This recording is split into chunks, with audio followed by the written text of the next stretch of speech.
Hey there, tech enthusiasts. Welcome back to our channel.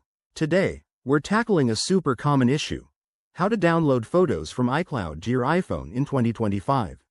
Whether you're dealing with limited storage, switching devices, or just want to access your memories offline, this quick guide will have you sorted in no time.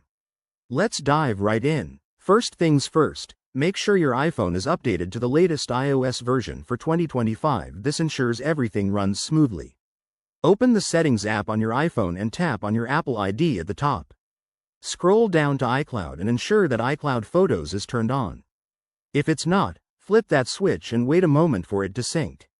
Now, head over to the Photos app.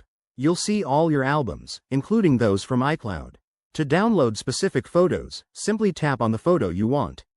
Look for the cloud icon or download button in the top right corner. Tap it, and the photo will start downloading to your device.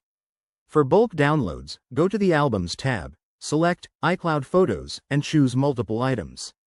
Hold down on a photo, tap, select, pick what you need, and hit the download option at the bottom. One handy tip: if you want all your iCloud photos to automatically download, go back to Settings greater than, your name, greater than iCloud greater than Photos, and make sure Download and Keep Originals is enabled. This is perfect for freeing up iCloud space while keeping everything local.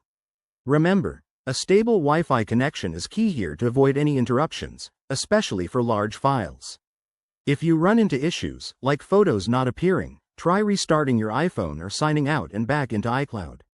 It's that simple. By following these steps, you'll have your photos ready to view, edit, or share anytime. Thanks for watching. If this helped you, give it a thumbs up, subscribe for more tech tips, and hit that bell icon. See you in the next video.